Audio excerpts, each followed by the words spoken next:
Toda Galicia, nos unimos en Santiago, parte del cuerpo de Cristo aquí en Galicia.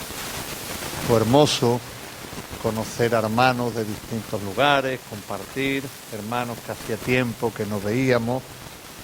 Nos dejaron, allí en el Colegio La Salle, nos dejaron un comedor grande, hermoso, ¿sí? Y allí pudimos luego compartir, comer juntos, charlar, y eso es bueno. Fue un buen tiempo, ¿sí? Fue un buen tiempo. Y por la mañana, en 2 sesiones, nos pusieron un hermano de la iglesia de Marín, los hermanos, el periodista él, Marcos Gago, hizo un reportaje más o menos comprimido de hora y pico, hora y media, pero que se hizo muy amena, pasó muy rápido, porque fueron muchas fotos de hermanos que allí por 1800 y pico, por principios del siglo XX, 1900 y pico, nos dieron con sus fotos allí delante, con distintos esos testimonios del precio que pagaron mucho por ser cristianos. Y se pagó un precio alto. Y yo cuando veía eso, aparte de estar quebrantado, aparte de estar desafiado de parte de Dios por la vida de esos hermanos que no son muchos o una gran mayoría conocidos, pero que Dios los conoce, que son verdaderos héroes en la fe, en los pueblos y en las aldeas de esta bendita tierra, a mí me movió por dentro. Es decir, ¿qué hacemos muchas veces nosotros? Muchas veces estamos reunidos en el salón, salimos pocos del salón, y qué testimonio, ¿verdad? Qué testimonio estamos dando de nuestra fe en Cristo. Qué testimonio estamos dando de lo que Él hizo en favor del hombre. Así que fue un tiempo hermoso por la mañana y por la tarde. Vinieron hermanos de Portugal, ¿sí? Del norte de Portugal. Hacía tiempo que no veía a Manuel Fernández, pastor allí en Portugal, de MEI, que me une cariño y amistad. Vino allí con su hija y con varios pastores y el Señor ministró. Estuvieron los hermanos llevando la alabanza de allí de Portugal y fue un tiempo hermoso, un tiempo bien aprovechado, ¿sí? Va a haber una serie de eventos que vamos a estar realizando. Hay uno para septiembre, el 24 de septiembre, donde ya pondremos un reportaje y donde yo les voy a animar desde el principio, ¿sí? Desde el principio a que cojan ese día. Muy bien, vamos a pasar a reflexionar un poquito, ¿sí? A reflexionar un poquito en la bendita palabra de Dios. Vamos a dejar abrir nuestro corazón, abrir nuestros pensamientos y a dejar que Dios nos hable. Amén. ¿Hay alguien que cree que Dios le puede hablar por medio de su palabra a su vida, a su corazón? En este lugar lo hay. Amén, sí. No va a ser el pastor. El pastor es un simple portavoz, o un vocero, por ser un poquito, ¿verdad? Usar esos términos. Pero quien habla es su palabra, porque su palabra es viva, su palabra es eficaz. Amén, lo dice Él y todo lo que Él dice es verdad. Así que te animo a que te acerques a escuchar con expectativa, que no me mires mucho a mí o mis expresiones o cómo quiero trazarlas, sino que verdaderamente le digas: Señor, habla mi vida por medio de tu palabra, y bendice al pastor para que la pueda desarrollar, lo que te has puesto en el corazón, para que la pueda desarrollar, ¿sí? Amén. Vamos a ir a la primera carta del apóstol Juan. Primera carta del apóstol Juan. Vamos a leer a partir del capítulo 2. Si yo te dijera que conozco al alcalde de Vigo, que tenga una relación con el alcalde de Vigo, tú dirías, ¿de qué va? ¿No? Y si te dijera que conociera al rey de España, pues ya más de uno, venga Maroto, tírate de la moto, ¿no? Diciendo, qué presuntuoso el pastor. Pero ahora ponte algo que nosotros decimos. Si yo te dijera que conozco a Dios,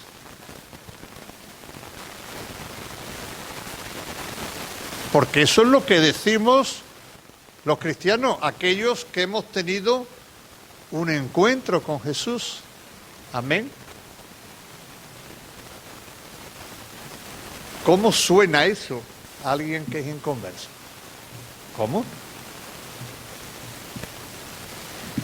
Es más, nuestro Señor Jesucristo define la vida eterna, la que te regaló, de esa manera. Y esta es la vida eterna, escribía el apóstol Juan, que te conozcan a ti, Padre, y a tu Hijo Jesucristo, a quien tú has enviado. Amén.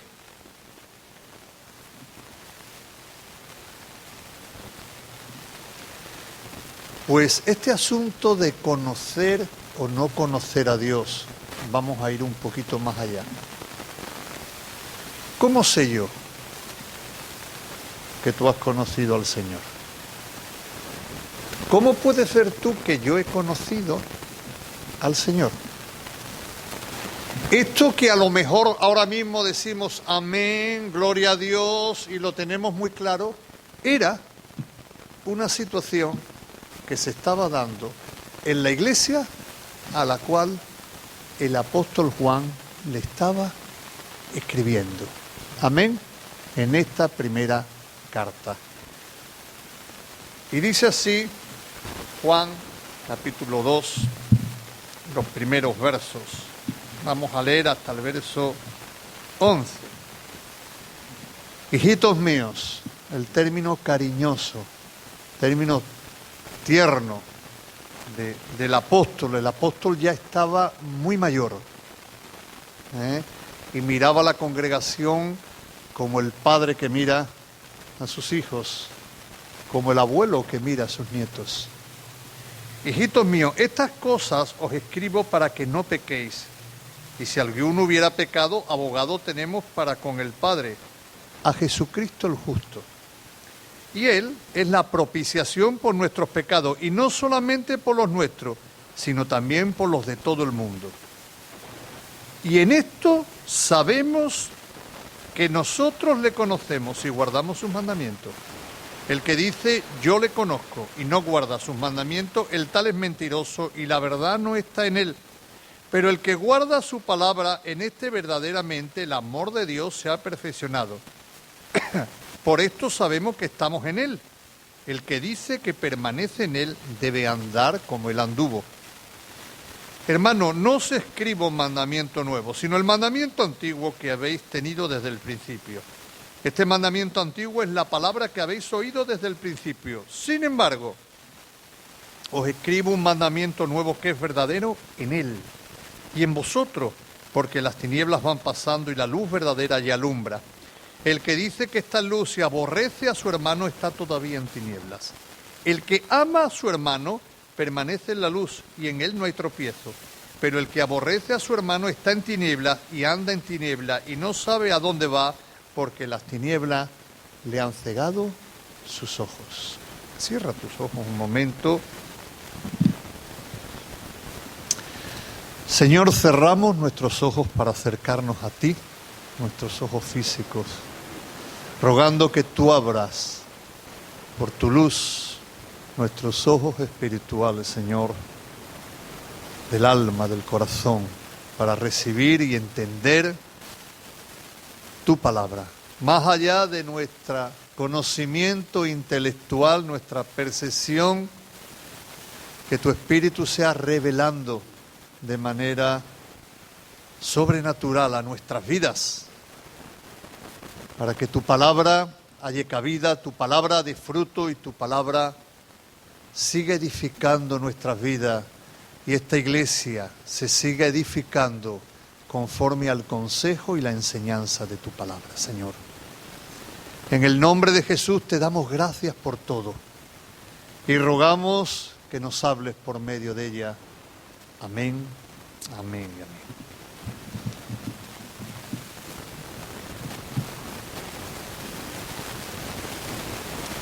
Hay unos personajes, estamos los viernes tratando personajes bíblicos. Hemos hablado de distintos personajes anónimos, con nombres y sin nombres también, ¿verdad? Hemos hablado de Pilatos. Hemos hablado de figuras, de personajes como el padre y el hijo pródigo, etcétera, etcétera. Y hay unos personajes que hace ya más de un año que yo medito en ellos, de vez en cuando me pongo a leer, pero que conforme voy leyendo el Nuevo Testamento me llaman la atención, y son los falsos maestros. Y es algo que a través de la clase que tuvimos en Porriño este sábado, no, el anterior, dije, yo creo que ya es el momento de empezar a profundizar sobre ese tema, lo digo algo personal, ¿no? Algo personal, quién eran, cómo se movían. Porque los falsos maestros es algo que no solamente toca aquí, como ahora veremos, el apóstol Juan. Los falsos maestros lo tocan todos los escritores del Nuevo Testamento. Lo toca Pablo, porque era algo, sobre todo en las iglesias de Europa, por la filosofía griega, por la influencia de la filosofía griega. Y en Éfeso había, en Corinto, había muchos falsos maestros que de alguna manera de alguna manera dañaban las enseñanzas de los apóstoles, la contradecían y la iglesia se confundía. Judas, Pedro, todos te hablan de los postreros tiempos, de los falsos maestros. ¿Qué es lo que ocurre? Que estos falsos maestros se habían introducido en la iglesia de tal manera que estaban confundiendo la enseñanza donde la iglesia se había levantado. La iglesia se había edificado en la doctrina de los apóstoles. La doctrina, la palabra doctrina, es la enseñanza de aquellos que habían caminado al lado del maestro, que habían escuchado de primera línea, habían escuchado las enseñanzas del maestro, y sobre esas enseñanzas la palabra de Dios era donde Dios comenzó a edificar la iglesia. Pero estos falsos maestros primero empezaron los judaizantes, queriendo que aquellos que no eran judíos, que eran gentiles, ¿verdad?, tomaran costumbres que ya en la ley de Moisés Dios había dado. ¿Sí?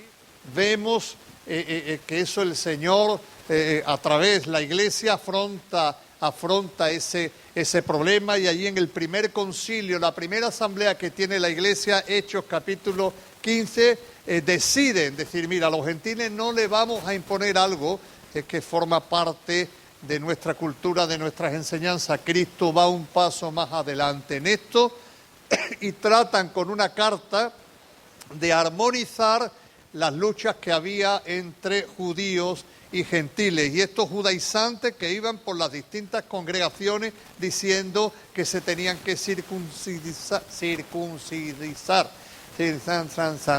exactamente, ¿sí? Que tenían que seguir una serie de costumbres y de normas que entendieron los apóstoles que ya no era para el pueblo gentil. El pueblo gentil, como bien sabe, todo aquel que no es judío es gentil. Todo aquel que no es nacido de madre judía, su padre podía ser judío, pero se reconocía como judío aquella que había nacido de madre judía, pues era gentil. Te lo voy a decir en un ejemplo que podemos tener ahora, sobre todo aquí en España. El que es gitano y el que no es gitano es payo. ¿Amén? Eso es así. Pues entonces era más o menos lo mismo. Era más o menos lo mismo. Y había entre ellos fricciones porque el judío creía que Dios era para ellos. Y Dios tiene que mostrarle que no, que la salvación de Cristo había venido para todos los hombres, ¿sí? Judíos y gentiles. Pues después, con el tiempo, con los años, fueron metiéndose una serie de falsos maestros. Y se llamaban los falsos maestros los gnósticos. La palabra gnosis viene de conocimiento. La ciencia, el conocimiento, como muchas veces se traduce en la palabra, ¿sí? El conocimiento. Entonces, estos falsos maestros se introducen en la iglesia y empiezan a confundirla. Ya al final del siglo I, todos los apóstoles habían fallecido, habían muerto, habían partido con el Señor, los habían matado o habían ya... Y solo quedaba de aquellos testigos que habían caminado al lado del Maestro, solo quedaba uno, era el apóstol Juan. El apóstol Juan estaba ya muy viejecito, pero todavía, ¿verdad?, el fuego de la palabra de Dios, del Espíritu de Dios, ardía en su corazón, el amor por la iglesia, y el Espíritu Santo lo inspira tanto en su Evangelio. Por eso el Evangelio empieza de esa manera. Y aquella palabra, aquel verbo, el principio era el verbo era Dios, y aquella palabra se hizo carne, se hizo hombre, y nosotros lo vimos. ¿Por qué? Porque, por resumirte mucho, estos falsos maestros gnósticos, que además tenían una elocuencia especial, tenían una cultura especial, estaban introduciendo la idea de que Jesucristo, con apariencia de cuerpo, lo que verdaderamente era un espíritu. Y había otros que decían que no, que el cuerpo de Jesús era el cuerpo de un hombre ordinario, pero que el Espíritu de Dios, de manera temporal, había venido sobre él. Unos eran los docetistas, ¿no? Otros eran otra corriente de falsos maestros que pensaban, creo que era Porcerino, era uno de sus líderes, que pensaban de esta manera. Y entonces estas ideas, como eran muy elocuentes, eran muy cultos, ¿verdad?, pues tenían confundido a la iglesia, porque la iglesia dice, bueno, vamos a ver, los apóstoles nos dijeron, los que nos enseñaron, tanto Pablo como Pedro, como Juan, todos los que han pasado por aquí, nos han enseñado de que Dios se hizo hombre, se hizo carne, ¿verdad?, en la persona de Jesucristo. ¿Quién tiene la razón? Alguien de los dos tiene que estar equivocado, y de alguna manera esta doctrina es combatida de manera ferviente por todos los apóstoles, tanto por Judas, por Pedro, por Pablo, y en última instancia el último fue el apóstol Juan. Los padres de la iglesia, con Irineo, que escribe contra las herejías, y principalmente con estas herejías. Los gnósticos eran una mezcla de mitos, de leyendas judías, con filosofías griegas, también con tradiciones persas. Era ahí una mezcolanza, un dualismo, el dualismo persa, donde el alma, el cuerpo, y principalmente para los gnósticos el cuerpo, la filosofía, el cuerpo era malo, la materia era mala, y el alma, el espíritu, era lo que verdaderamente era bueno. Esa era la realidad que estaba viviendo la iglesia. Esa es la realidad de hermanos sencillos, muchos, hermanos sencillos, pero que verdaderamente habían creído al Señor, verdaderamente la palabra que los seguidores, los discípulos de Jesucristo le habían predicado, y ahora estaban confundidos con el tiempo, y la iglesia estaba sufriendo este tema. La iglesia, ¿verdad?, siempre tiene que estar alerta, porque la iglesia siempre es atacada de una manera o de otra. Por eso es bueno que nos vayamos perfeccionando, ¿verdad?, en todas las áreas, pero sobre todo en la enseñanza de la palabra, Eso es algo que yo siempre estoy meditando cómo puedo hacer a través de discipulado, a través de verdadero estudio. Gracias a Dios tenemos ahí el Instituto Bíblico, en la cual podemos ir trayendo profesores de garantía, ministerios que están probados, ¿verdad? Y que en otros lugares están impartiendo. ¿Por qué? Porque la enseñanza de la palabra de Dios, tu vida, mi vida, no puede estar fundamentada en que me gusta esta alabanza o no me gusta esta alabanza. No, tú alaba a Dios. Tu vida y mi vida tiene que estar fundamentada en la bendita palabra de Dios. Tu vida y mi vida no puede estar fundamentada en experiencias, llámala pentecostales. Soy pentecostal, soy, como decía mi pastor Goitía, soy aleluya de los pies a la cabeza, pero mi vida no puede estar fundamentada en ese tipo de experiencias internas. Mi vida tiene que estar fundamentada en la bendita palabra de Dios. Amén. Y me encanta Pentecostés,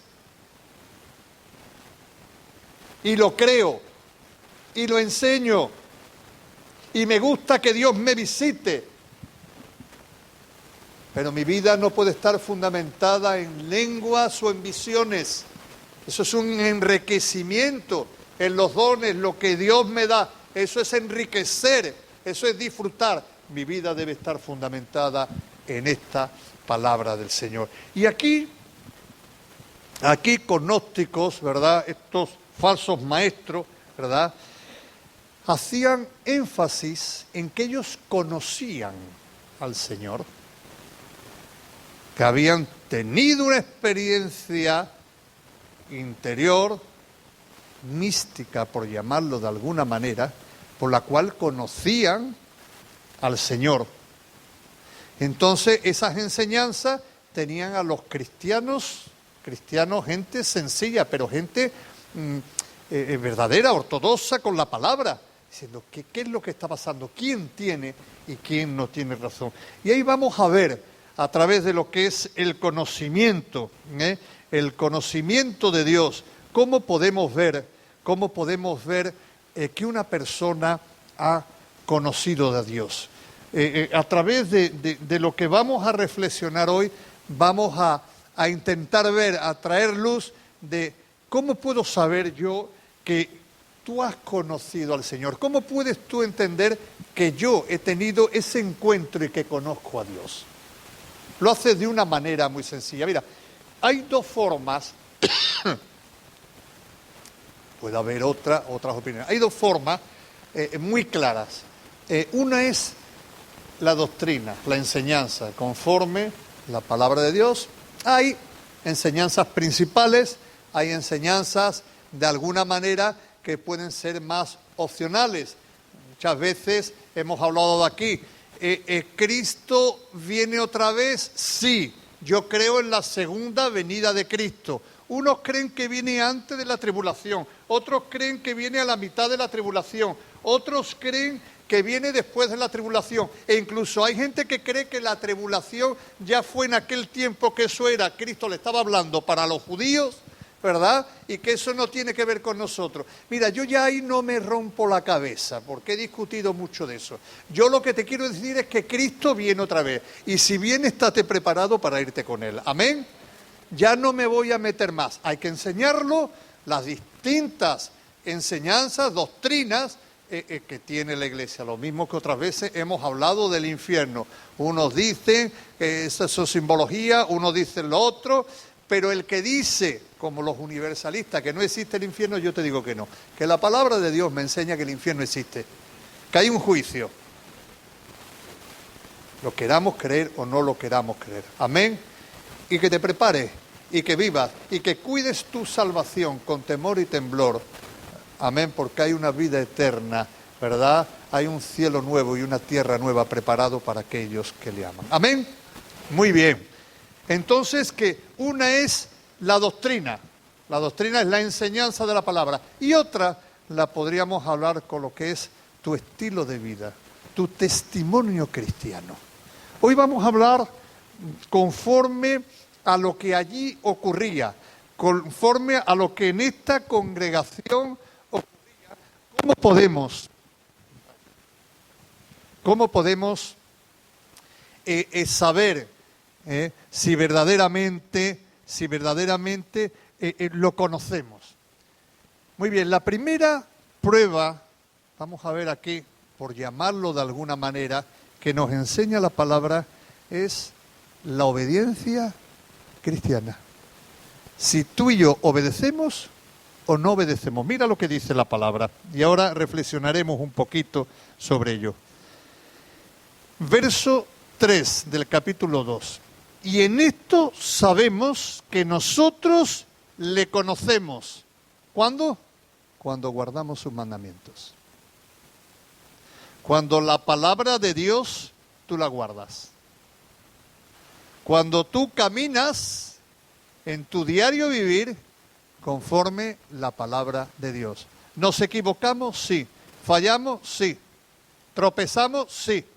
Pero en ti y en mí, si verdaderamente ha habido un encuentro con Jesús, si verdaderamente tú has abrazado, si verdaderamente Jesús no solamente lo proclamas como Salvador, sino Señor de tu vida, tú guardas su palabra. Tú guardas sus mandamientos. Amén. Eso es lo que está diciendo aquí. Y cómo, ¿verdad? Cómo Jesús, ¿qué es lo que Jesús, Juan, ¿qué es lo que está escribiendo? ¿Qué es lo que está diciendo con esto del conocer a Dios?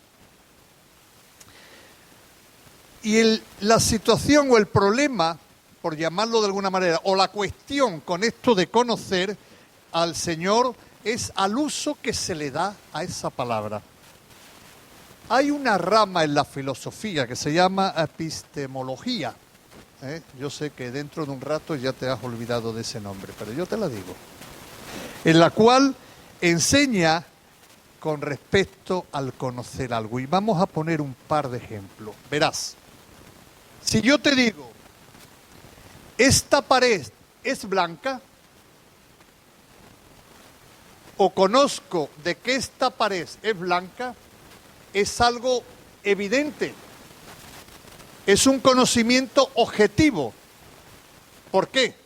Porque todos los que estamos aquí podemos comprobar de que esta pared es blanca. ¿Amén? ¿Me siguen todavía? Veo una cara como diciendo, ¿qué está diciendo? Ahora bien, si yo te digo, el miedo es desagradable. Eso ya es subjetivo, ¿verdad? Entre otras cosas, para muchos el miedo no es desagradable porque se hartan de ver películas que de verdad digo yo, esto no lo puedo ver, pero bueno. Pero ¿qué quiero decir con esta expresión? Es algo subjetivo, es algo que yo experimento.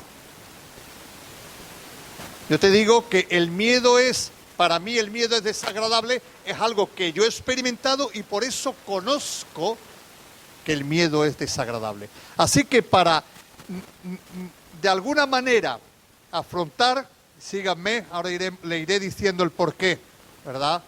De la palabra conocer, la palabra conocimiento la podemos de alguna manera afrontar de esas dos maneras. Uno, el conocimiento objetivo. Esta pared es blanca. Y todos ahí coincidimos, ¿sí? Verdaderamente esta pared es blanca. ¿Sí? Pero si yo te digo, el miedo es desagradable, también estoy hablando la verdad. Porque yo conozco que el miedo me es desagradable. Así que ahí está la lucha entre lo objetivo y lo subjetivo. Porque las dos cosas tienen razón. Las dos cosas tienen razón. Pero ¿qué es lo que ocurre?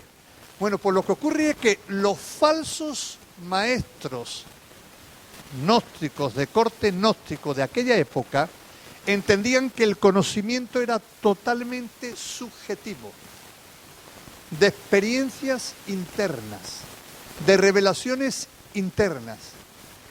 Y Juan afronta esto no negando la experiencia del Espíritu Santo. Es más, déjame decirte algo.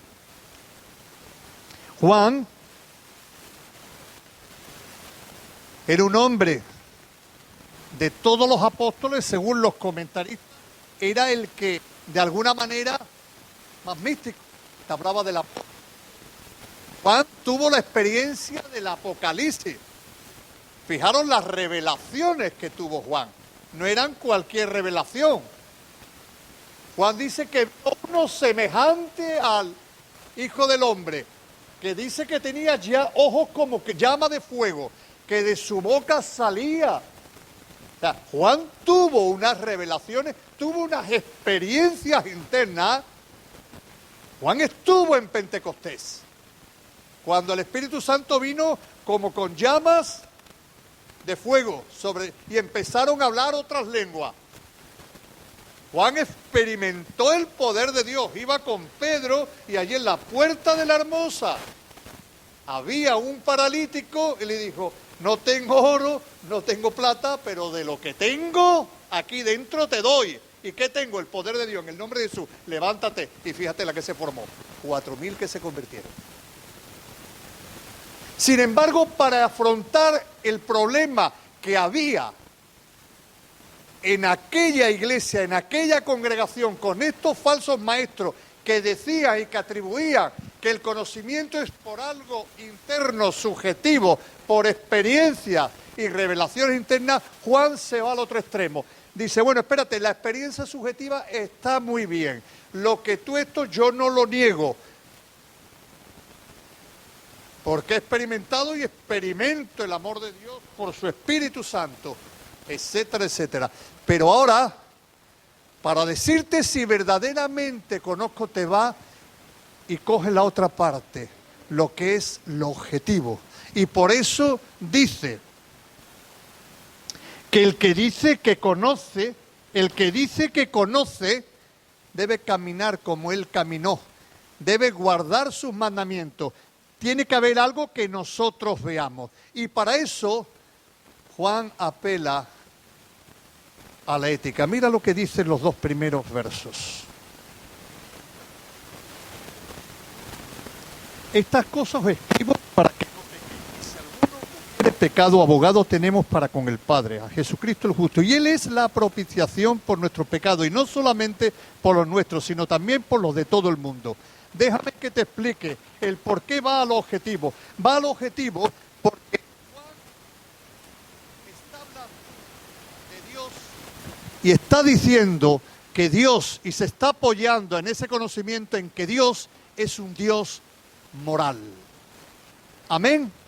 ¿Y por qué dice que es un Dios moral? Y ahora te explicaré el por qué voy diciendo esto. En primer lugar, no funciona bien esto, ¿no?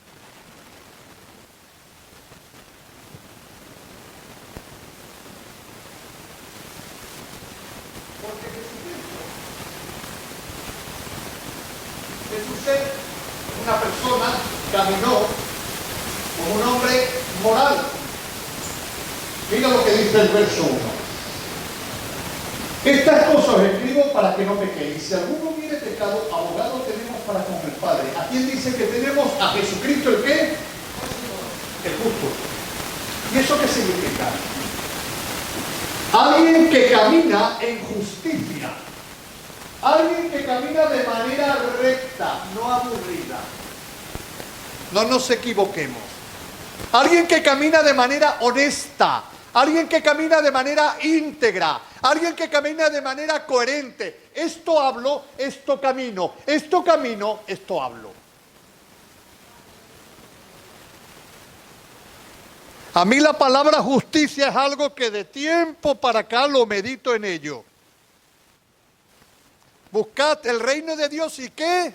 Y su justicia. Tu manera de ser, tu manera de caminar. Y Jesucristo fue una persona que caminó en justicia. Jesucristo el justo.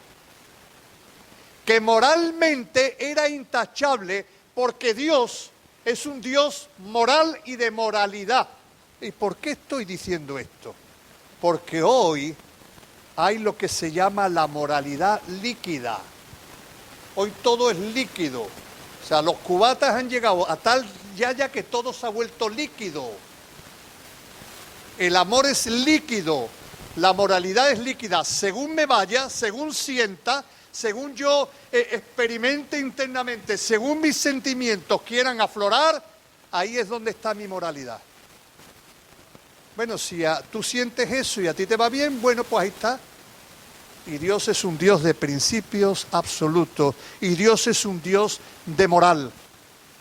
En segundo lugar, mira lo que dice en el verso 2. Y Él es la propiciación por nuestros pecados. Y Él es la propiciación por nuestros pecados. O sea que Dios no mandó a Jesucristo para que tú y yo tuviésemos experiencias sobrenaturales, que las tenemos, gracias a Dios. Y vuelvo a repetir, Juan las tuvo. A mí me encanta que Dios de alguna manera se mueva. Como la iglesia pentecostal muchas veces, abusando o no abusando, pero creemos. Pero Dios no manda a Jesucristo para que tú y yo tengamos Pentecostés. El Pentecostés vino después. Primeramente vino la muerte, la resurrección, y luego vino Pentecostés para darnos poder y hablar a todo el mundo de quién es Dios, de lo que ha hecho en Cristo Jesús y de lo que ha hecho en nuestras vidas. Amén. ¿Por qué? Porque hay un problema que tú y yo teníamos delante de Dios, y no era que tuviésemos experiencia o no experiencia, era una cosa que se llama pecado, que nos separa de la gloria de Dios. Amén. Y vino y Dios mandó a su Hijo Jesucristo. De tal manera amó Dios al mundo que dio. No para que tú y yo tuviésemos tal o cual experiencia, sino para solucionar el problema del pecado, que a los ojos de Dios no solo nos separaba, sino que tenía las consecuencias de un juicio. Porque esto es lo que dice la palabra, que después de la muerte, el juicio. Y que Dios nos ha liberado en Cristo Jesús de la ira venidera. Amén. ¿Estamos de acuerdo? Lo que pasa es que hay muchos cristianos que no quieren seguir ese ejemplo y se quieren ir a Pentecostés, a los dones, a las experiencias, antes de pasar por la cruz, por la cruz, por la cruz. El que me quiera seguir, niéguese a sí mismo, tome su cruz cada día y sígame. Y verás tú que vendrán vida abundante en todos los sentidos, externa e internamente. Pero primeramente está la cruz. Primeramente está el negarse. Primeramente está el morir a cosas que a Dios no le agradan. Y en tercer lugar, la posición de Cristo ahora mismo. Y no solamente por los nuestros, sino también por los de todo el mundo. La posición de Cristo ahora mismo, ¿cuál es? Abogado. Y si alguno hubiese pecado, abogado tenemos para con el Padre. ¿Qué es lo que está haciendo ahora mismo Jesús por cada uno de nosotros? Interceder por nuestros pecados, para que nosotros podamos perseverar, darnos de su gracia, de su perdón. Amén. Bueno, por lo menos hay un amén. Aleluya. Juan le está diciendo a los cristianos de aquel tiempo, a los de aquella iglesia, que verdaderamente el conocimiento de Dios es si tú y yo caminamos como Él caminó. Porque hay sitios donde el cristiano va y hay sitios donde no va. Porque hay palabras que los cristianos no deben decir y hay palabras que los cristianos dicen. Porque hay cosas que los cristianos hacen y hay cosas que los cristianos no debemos de hacer. Y eso se llama moralidad. Amén. ¿Y qué hacemos? Lo que dice la palabra que tenemos de hacer. ¿Y qué no hacemos? Lo que dice la palabra que no debemos de hacer. Amén. ¿Entendemos eso? Dios es un Dios moral. No es aburrido. No es rígido. Pero es un Dios recto. Es un Dios santo. Es un Dios de justicia. Y dice el apóstol Juan, Y el que dice que permanece en Él debe andar como Él anduvo. Lo entiendas a veces o a veces no lo entiendas, pero en la confianza que cuando Dios me dice que haga algo en su palabra es porque eso va a traer consecuencias buenas a mi vida. Y cuando Dios me dice no hagas eso es porque eso va a traer consecuencias negativas para mi vida. Amén. Por eso le llamamos Padre, entre otras cosas. ¿Y qué padre quiere algo malo para sus hijos? ¿Qué padre que verdaderamente ame a sus hijos quiere algo malo? Y hay veces que el Señor te dice, por aquí no. Y nuestros sentimientos quieren ir por ahí. Porque engañoso es el corazón más que todas las cosas. Y la palabra nos traza un camino.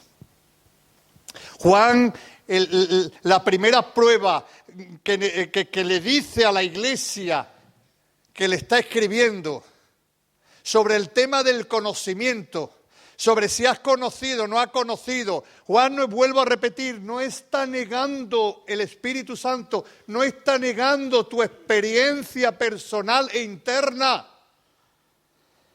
pero está diciendo, mira, yo conozco o yo puedo llegar a conocer a aquel que ha conocido, aquella que ha conocido, aquel o aquella que persevera si guarda sus mandamientos.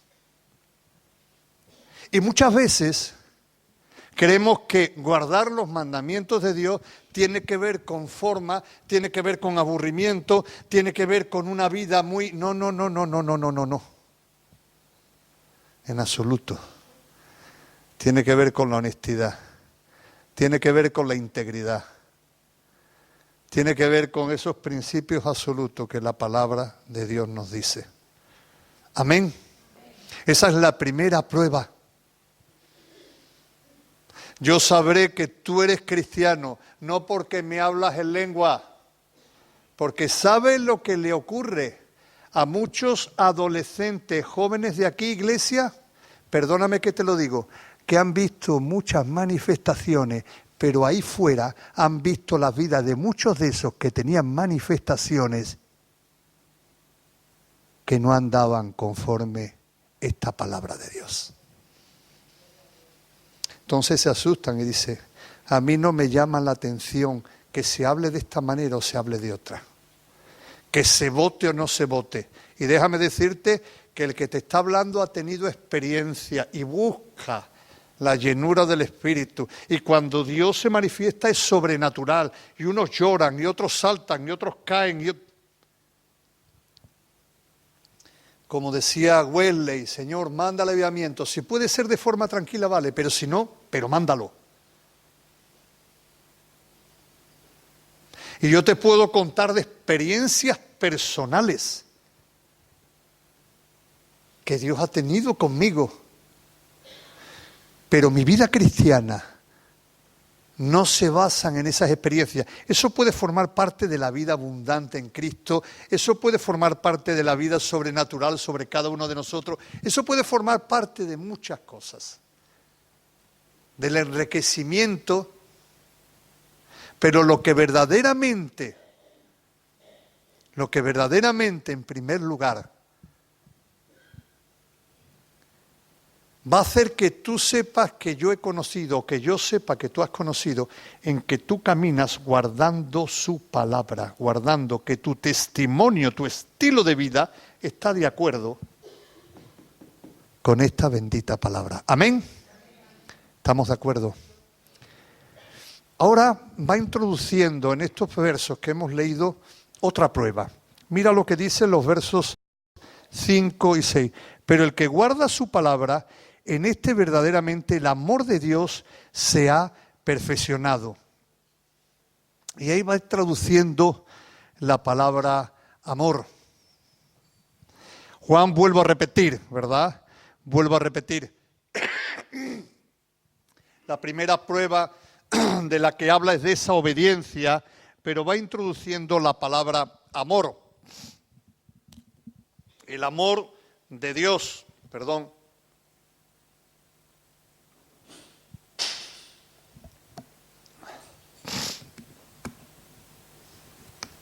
el caminar como Él anduvo. ¿Por qué? Ha habido corrientes, y esto ya te digo más actualmente, que cogen versos como los de Gálatas, el que es guiado por el Espíritu, contra los que el Espíritu ya no hay ley, ya no hay normas. No, espérate, vamos a acomodar las cosas. Otros que dicen que bueno, las normas, los mandamientos de Dios, como eso lo vayamos a rajatabla, puede de alguna manera contristar o de alguna manera apagar la espontaneidad de lo que es el amor de Dios. Y Juan te está diciendo que no. Y la palabra de Dios te está diciendo que no. Es más, nuestro Señor Jesucristo, ¿qué dijo? Y ahí lo tenemos en capítulo 14, verso 15, del Evangelio de Juan, capítulo 14, verso 15. ¿Qué es lo que dice? El que me ama, ¿qué? El que me ama guarda mis mandamientos. O sea, yo no guardo los mandamientos al Señor para ser bueno. Perdóname la expresión, a ver si me hago entender. El amor de Dios ha venido a mi vida. Él perdonó mis pecados. Él se llevó la culpa. Él me ha dado una nueva vida. Yo he empezado una relación basada ¿en qué? En el amor. Me amó tal como era, tal como estaba. Me ama tal como soy, tal como estoy. Me ama. Hemos cantado varias alabanzas hoy de su fidelidad. A pesar de mí, Dios me ama. Y en esa relación de amor, por eso es lo que hago que yo guarde sus mandamientos, que guarde su palabra. Porque no quiero entristecerlo. Porque el amor de Dios ha venido a mi vida y yo ahora quiero caminar a su lado como Él anduvo. ¿Amén? ¿Estamos de acuerdo? ¿Me siguen? ¿Estamos aquí? Y el Señor Jesús dijo, el que me ama guarda mis mandamientos. Los mandamientos de Dios no son gravosos como dice la palabra. No son una losa, no. Porque tenemos la gracia, tenemos el poder de Dios. Mi yugo es fácil, dijo el maestro, y ligera mi carga. No son mandamientos de hombre, son mandamientos divinos. Amén. Y ahí es donde está la segunda prueba que el apóstol le quiere decir a esta iglesia. Y ahora leemos los siguientes versículos hasta el final de lo que hemos leído. Hermanos, no os escribo mandamiento nuevo, sino el mandamiento antiguo que habéis tenido desde el principio. Este mandamiento antiguo es la palabra que habéis oído desde el principio. Sin embargo, os escribo un mandamiento nuevo que es verdadero en él y en vosotros, porque las tinieblas van pasando y la luz verdadera ya alumbra. El que dice que está en luz y aborrece a su hermano está todavía en tinieblas. El que ama a su hermano permanece en la luz y en él no hay tropiezo. Pero el que aborrece a su hermano está en tinieblas y anda en tinieblas y no sabe a dónde va porque las tinieblas le han cegado los ojos. Y ahí es donde el apóstol Juan da otra prueba o una segunda prueba fehaciente de verdaderamente si tú has conocido al Señor. Los creyentes de aquel tiempo ya habían escuchado a los discípulos de Cristo, a los apóstoles. ¿Qué es lo que le dijo Jesús allí en el aposento, allí donde cenaron, en la última cena? En esto conocerán que sois mis discípulos. ¿En qué? Bueno, por aquí sí, por allí por lo visto no. En que os amáis, amén. Eso lo habían escuchado. Esa era una de las enseñanzas, los pilares donde se levanta la iglesia cristiana. El amor los unos para los otros. En esto van a conocer que sois mis discípulos. Y ahora es donde Juan les enseña otra prueba del verdadero conocimiento de Dios. Y la enfoca, primeramente la va enfocando como diciendo, os escribo, ¿verdad? Un mandamiento nuevo, que este mandamiento ya lo dio Dios, le está diciendo en la ley, ¿verdad? Y allí lo está dando en Levítico 19:18, que dice, y ahí voy explicando el por qué está hablando esto, y ahora veremos el por qué. Juan introduce el amor de Dios. ¿Qué es lo que dice Levítico? Sin embargo, dice el verso 8, os escribo un mandamiento nuevo que es verdadero en él y en vosotros, porque las tinieblas van pasando y la luz verdadera ya alumbra. Entonces, ¿qué dice Levítico 19:18? Como ya no tenemos Biblia hay que esperar, ¿verdad? O no la usamos mucho, hay que esperar aquí. ¿Y qué es lo que dice? No te vengarás ni guardarás rencor a los hijos de tu pueblo, sino que dice, amarás. El maestro, cuando le dijeron o lo quisieron probar cuál es el primer gran mandamiento, habla de Deuteronomio, lo que sale la Shema judía, amarás al Señor con toda tu fuerza, y lo mezcla, ¿verdad? Y el segundo añade esta era la forma de pensar, amar a Dios sobre todas las cosas y al prójimo sobre a ti mismo. O sea, este es el mandamiento antiguo, el que es desde el principio. Es nuevo, pero es antiguo porque ya os lo dio Dios. Lo que pasa que a través de 2000 años que Dios había dado la ley, ellos, el pueblo, no habían podido cumplir ese mandamiento. No tenían esa capacidad. Y por eso ahora le dice, en segundo lugar, que este mandamiento es nuevo. ¿Y cuál es nuevo? ¿Y por qué es nuevo? Pues vamos a volver a leer. A ver si yo me estoy haciendo explicar. Sin embargo, escribo un mandamiento nuevo. Es el mismo que ya Dios dio en la ley. ¿Pero por qué es nuevo? Pues aquí lo dice. Sin embargo, os escribo un mandamiento nuevo. ¿Qué es verdadero en qué? Juan 2, la primera de Juan 2:8. Sin embargo, os escribo un mandamiento nuevo.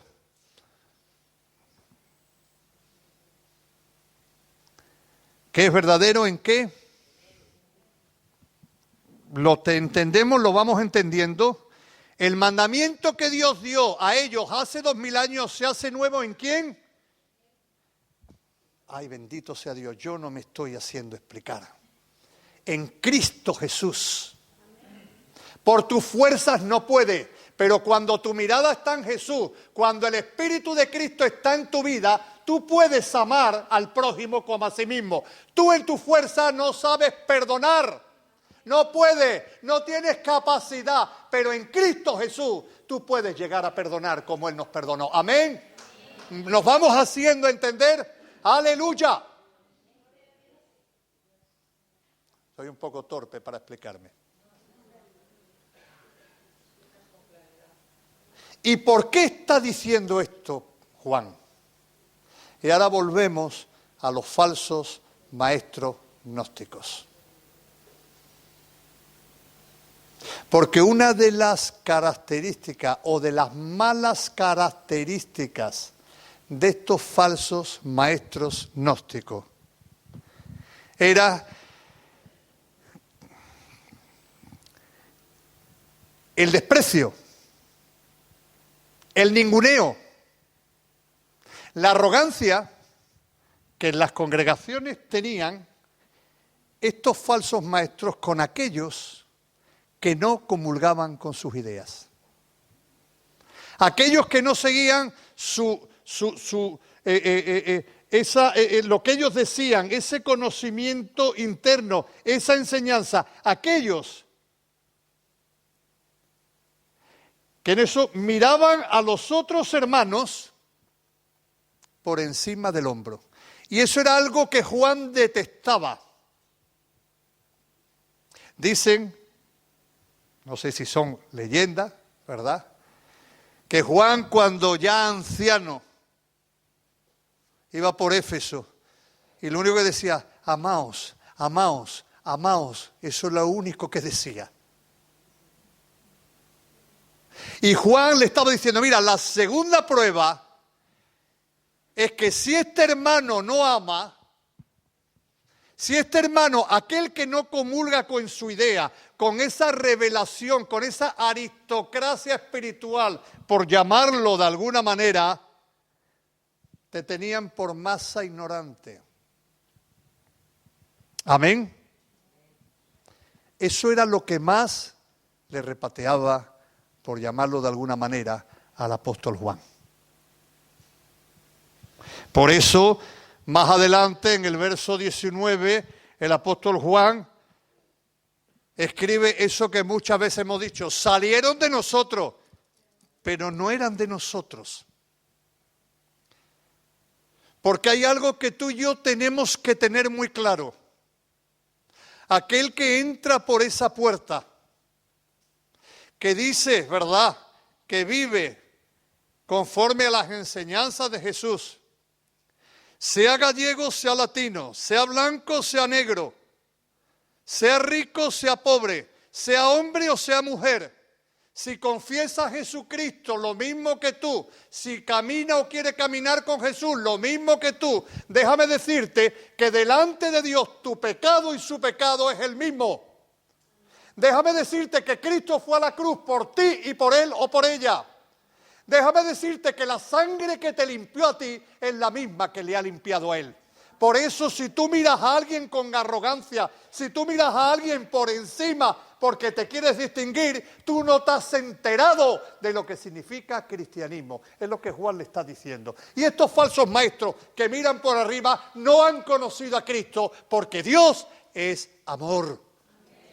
Y si tú no sabes amar al hermano que tienes al lado y todavía lo aborreces, todavía estás en tiniebla. Es lo que le está diciendo el apóstol Juan. Pablo dice a los filipenses, considerando a los demás como superiores a uno mismo. ¿Qué es lo que quiere decir? No está hablando de que vayamos por la autoestima, por los suelos y que todo el mundo sea superior a nosotros. No. Está diciendo que la misma sangre que limpió a ese te limpió a ti. Que delante de Dios tu pecado era el mismo que el de tu hermano, sea quien sea. Luego humanamente tendremos capacidades, seremos unos de aquí, otros de allí. Eso es distinto. Pero en la cultura del reino, aquel que tenga Cristo en el corazón, aquel que viva, como Dios dice en su palabra, es tu hermano, y tú y yo estamos, por la palabra de Dios, tenemos la responsabilidad de amarlo, de no mirarlo por encima del hombro, sino todo lo contrario. Pablo decía, mas vosotros, los espirituales, restaurar a los débiles, levantadlo. Amén. Eso es lo que Juan le está diciendo. Esas son las dos pruebas que Juan le está diciendo. ¿Tú has conocido a Dios? Bueno, pues yo voy a saber que tú has conocido a Dios si tú amas a tu hermano. Si tú no lo desprecias. Si tú no lo miras con arrogancia. Si tú cuando miras, entras por esa puerta no sabes de dónde eres, de dónde no eres, si eres blanco, si eres negro, si eres rico, si eres pobre. Santiago ahí en su carta le dice, vosotros, que llega un pobre y más o menos lo despreciáis. Viene el rico y le dicen desde primera, aquí, en la primera banca. ¿Qué es lo que pasa? Es lo que está diciendo Santiago en su carta. ¿Qué es lo que ocurre? El amor de Dios es para todos. El perdón de Dios es para todo. Y tu pecado es igual a tu pecado, al pecado del otro. Y eso es lo que Pablo está diciendo a Timoteo. Que Dios vino a salvar a los pecadores, de los cuales, hermanos, yo soy el primero, le estaba diciendo. Yo soy el primero. Mi pecado era tan grande como el tuyo, más delante de Dios. Yo no merezco misericordia, sin embargo, Él me la dio. Y si Dios me ha dado misericordia, te la ha dado a ti, a ti, a ti, a ti. Yo te tengo que amar. Y si tú miras por encima del hombro, le estaba diciendo, esos que miran por encima del hombro, esos que tienen esa arrogancia, esos que están haciendo distinción, estos eran de nosotros, salieron de nosotros, pero no eran de nosotros, no pertenecen a la enseñanza que tanto Pablo, que tanto Pedro, que tanto Santiago se os está dando. Amén. Gloria a Dios. Así que ante esa realidad que había en la iglesia de aquel tiempo, la congregación, esas herejías, esos falsos maestros que enseñaban ese conocimiento porque ellos eran iluminados, El gnosticismo es una serpiente que en todas las épocas de la historia del hombre ha sacado su cabeza. Estaba leyendo esto y meditando y digo, qué cosa que una de las fuerzas masónicas más fuertes que hay se llaman los Illuminati, oye, los iluminados. La gnosis, el conocimiento. Y Juan le está diciendo, está Marta por ahí, Marta está, creo que no me confundo. Si me puedes acompañar, Marta, yo te lo agradezco, ¿sí? La pongo en un aprieto. ¿Sí? Bueno, viene Laura. Bueno, perdona, disculpa, hija.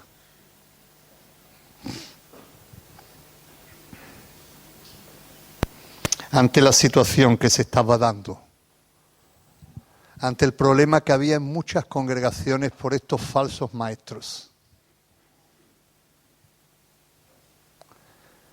Juan dice, espérate, te voy a dar dos pruebas de que verdaderamente quién está en Cristo y quién no está en Cristo, quién ha tenido un conocimiento.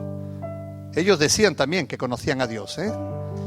No solamente eso, sino que en los púlpitos tenían una elocuencia y un conocimiento filosófico que muchos cristianos verdaderos, mucho más sencillos, que no tenían tanta letra, los tenía confundidos.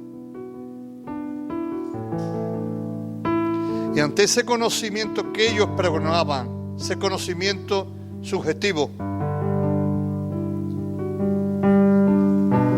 hay muchas filosofías hoy en día del siglo XX, el existencialismo, muchas filosofías que te hablan. Hoy estamos hablando de la moral líquida, conforme yo siento. Eso es no.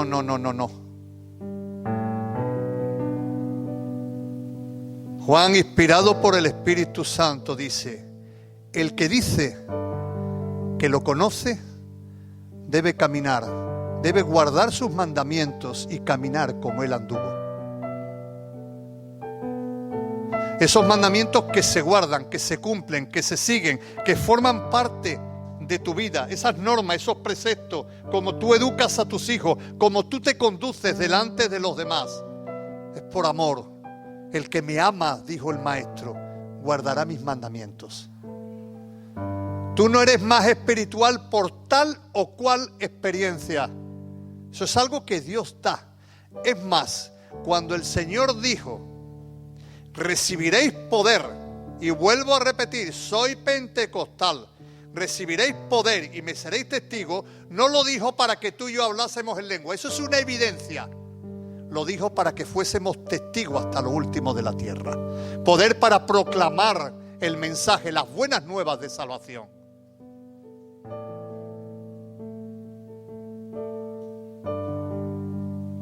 Y aun siendo pentecostal, déjame decirte que no podemos quedarnos en el salón, sí, Dios moviéndose, la presencia hermosa, en lengua, manifestaciones, sanidades. Y luego cuando salimos a la calle, ¿qué? ¿Cómo es tu vida? ¿Cómo educas a tus hijos? ¿Cómo es tu testimonio de vida ante los demás? ¿Qué dicen en tu trabajo de ti? ¿Qué dice la del supermercado? ¿Qué dice el panadero? ¿Qué se ve en ti? ¿Qué dice tu familia? Pueda estar de acuerdo o no pueda estar de acuerdo, pero ¿qué dice tu familia? El que dice que conoce a Dios debe caminar y guardar sus mandamientos, andar como Él anduvo. En eso yo sé. Y el que dice que conoce a Dios debe amar a su hermano. Debe amar a su hermano. No puede mirar a su hermano con arrogancia. No puede mirar a su hermano por encima del hombro. Hoy que ve esta la boquita que tiene, vaya tela. No. Ahora, llámale la atención, pero ámala, ámalo. Porque en esto dijo el Maestro, que sabrá la gente si sois mis discípulos, en que os amáis, en que os amáis. Y el que entra por esa puerta y confiesa a Jesucristo y camina o trata de caminar con con la ayuda de Dios, como tú y como yo, por la gracia y por el poder de Dios, como Él caminó, es tu hermano y tú le debes cariño, tú le debes amor. No como una obra, sino como algo que forma parte de tu nueva vida en Cristo Jesús. Y aquel que lo veas más débil,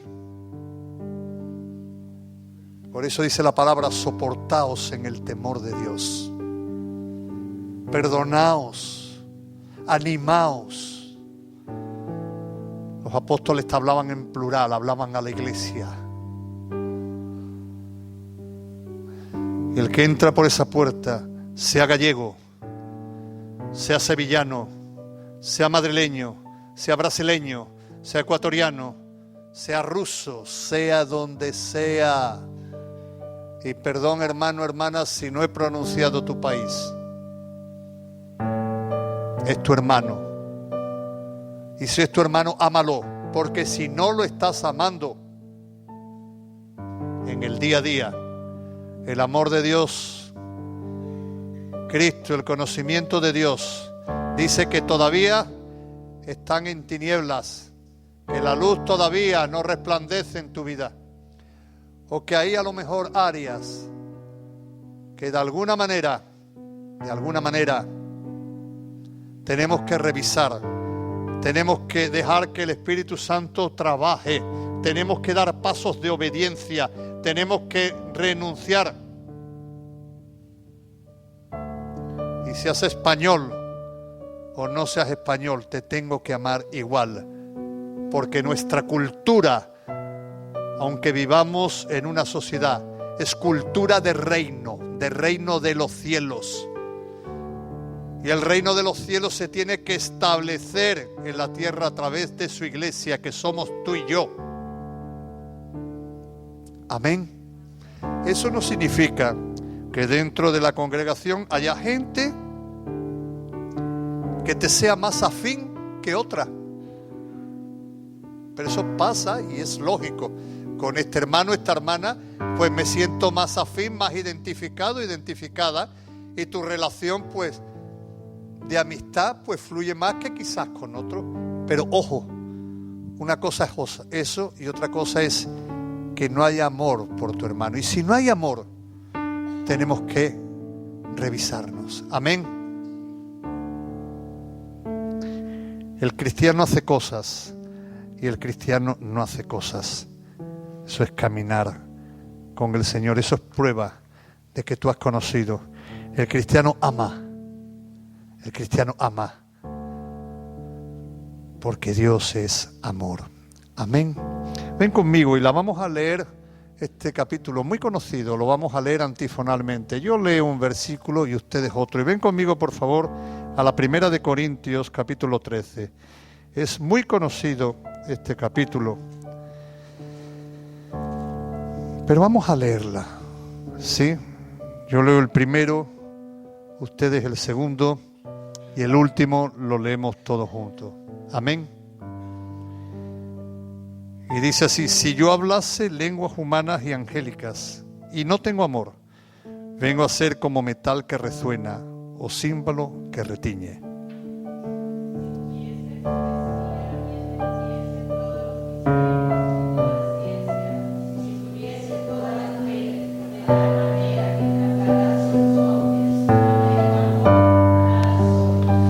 Y si repartiese todos mis bienes para dar de comer a los pobres, y si entregase mi cuerpo para ser quemado y no tengo amor, de nada me sirve.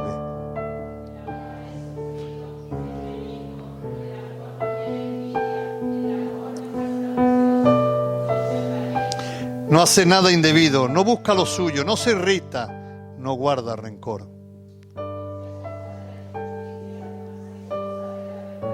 Todo lo sufre, todo lo cree, todo lo espera, todo lo soporta.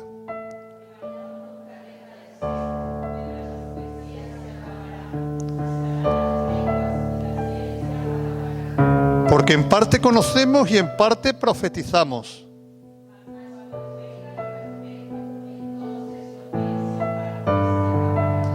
Cuando yo era niño, hablaba como niño, pensaba como niño, juzgaba como niño. mas cuando ya fui hombre dejé lo que era de niño.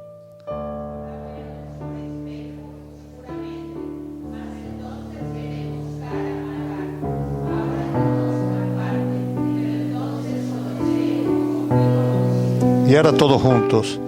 Y ahora permanecen la fe, la esperanza y el amor. Estos tres, pero el mayor de ellos es el amor. Amén. Cierra tus ojos, vamos a orar. Señor, te damos muchas gracias por tu bendita palabra. Palabra de vida. Palabra viva, eficaz, que sigue trabajando en tu iglesia, que sigue edificando tu pueblo, que sigue trabajando en cada uno de nosotros.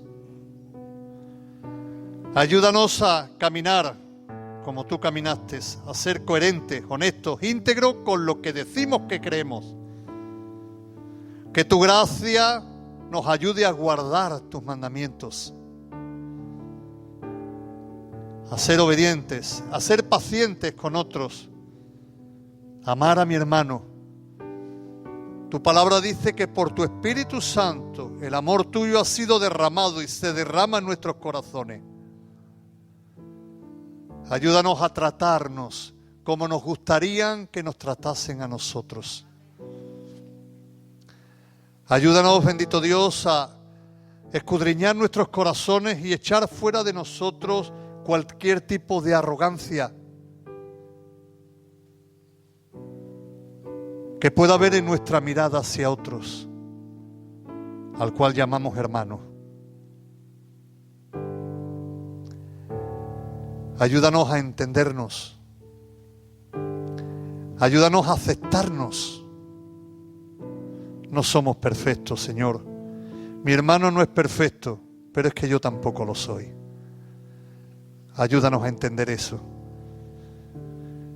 Y que esas pruebas de que verdaderamente te conocemos, que verdaderamente tú vives en nosotros, que verdaderamente cuando decimos que eres nuestro Salvador y Señor de nuestras vidas, se puedan ver en nuestro estilo de vida. Hombres y mujeres que caminan conforme tus preceptos. Hombres y mujeres que aman. Porque tu amor se va perfeccionando día a día en nuestros corazones. Ayúdanos a entender que las experiencias íntimas forman parte de esa vida abundante, pero no pueden presidir nuestra fe, Señor. Ni podemos fijarnos en ellos, ni apoyarnos en ellos para decir que te conocemos, sino en la obediencia radical a tu palabra, que es la mayor de nuestras adoraciones,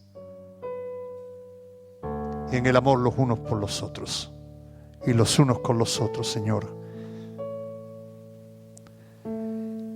Y yo voy a dejar unos segundos que con tus ojos cerrados tú veas, tú mires cómo estás tratando a tu hermano, a tu hermana. ¿Qué piensas de él? ¿Y mi vida cómo camina?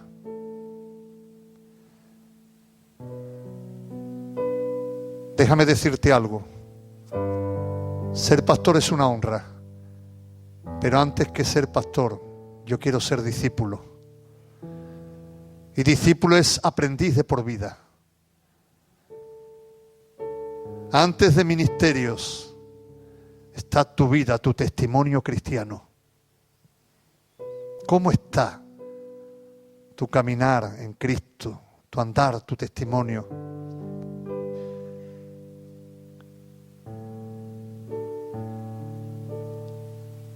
Mi hermano puede decir de mí que verdaderamente yo conozco, que ve en mí un testimonio, que verdaderamente soy luz. Mi hermano, mi hermana puede decir de mí que yo amo. Se nos habló al principio de la reunión de las palabras. ¿Cómo son nuestras palabras hacia nuestros hermanos? ¿Qué hablo de él? ¿Qué hablo de ella? Una palabra tumba o una palabra levanta. Una palabra entristece o una palabra trae alegría. Pero déjame recordarte que de la abundancia del corazón habla la boca.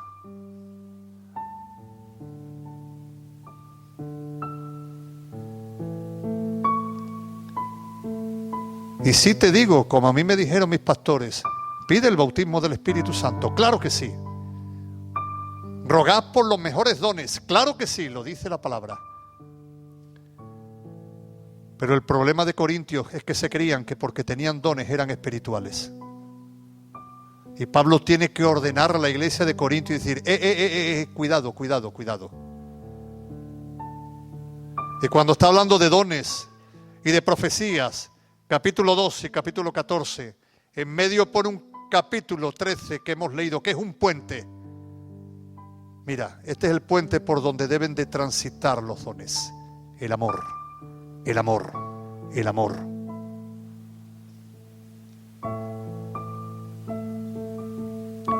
Y los dones enriquecen la iglesia.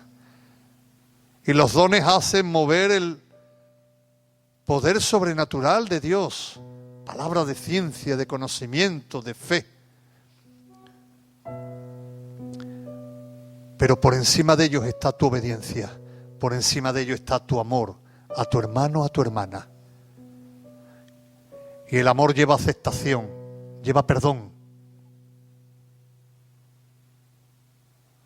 Le digo a los jóvenes, ¿cómo hablan ustedes a sus padres, jóvenes? ¿Cómo se dirigen a sus padres y a sus mayores? Le digo a los jóvenes y a los adolescentes. Porque estoy asustado muchas veces lo que escucho en la calle.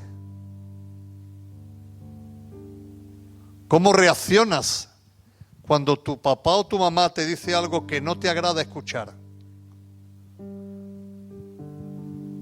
Y perdona que sea un poquito incisivo en eso,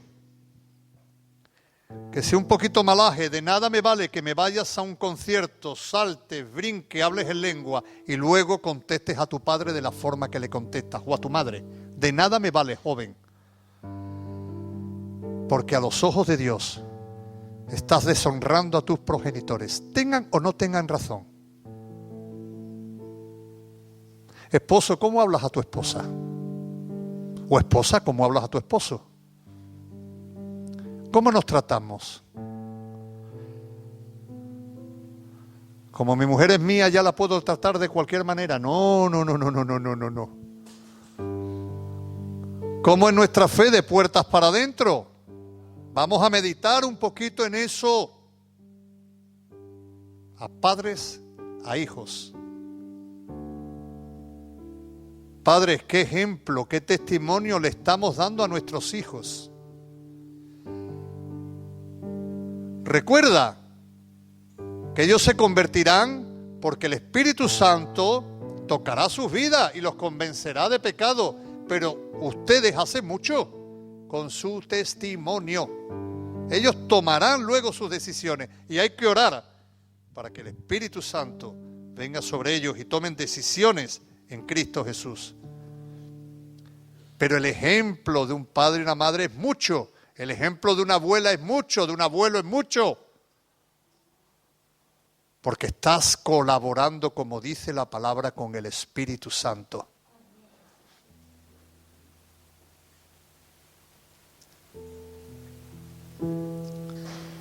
Sus mandamientos no son gravosos, lo ha dicho Él. Que muchas veces hay que renunciar a lo que uno quiere, claro que sí. Pero vuelvo a repetir, hay cosas que un cristiano hace y hay cosas que un cristiano no hace. Amén. Toma hoy una decisión. Allí donde el Espíritu Santo te ha hecho meditar, toma una decisión. Toma una determinación.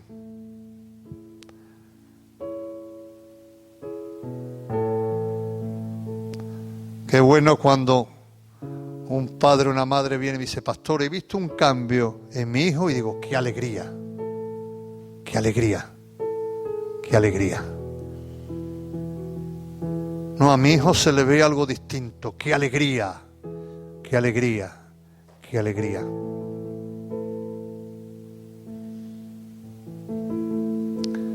Pastor, mi marido ha cambiado, qué alegría. Pastor, mi esposa ha cambiado, qué alegría. Cuando damos testimonio con nuestra vida de que obedecemos su palabra por amor a Él, de manera voluntaria, porque queremos hacerlo, porque queremos agradarle. Que el Señor nos ayude. Y quiero decirte, y ya lo dejamos, que soy y sigo siendo pentecostal. Como decía el pastor Goitía, aleluya de los pies a la cabeza. Me gusta Pentecostés, me gustan los dones, oro para que los dones se manifiesten en la iglesia. Que haya testimonios de sanidad. Y aquí en la iglesia hay testimonios hermosos, y un día tenemos que preparar un culto de testimonio, salir edificados de las cosas que Dios ha hecho y que Dios hace.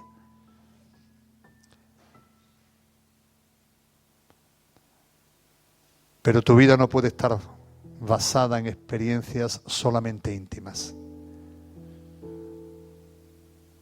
Tu vida objetivamente tiene que ser un testimonio vivo de que Dios vive en tu corazón, que Dios es real en tu vida y en la mía, y que verdaderamente hemos conocido a aquel que fue una cruz a morir por nuestros pecados para llevarse la culpa, darnos vida abundante y vida eterna. Amén. Dios nos bendiga, Dios nos guarde. Muchas gracias.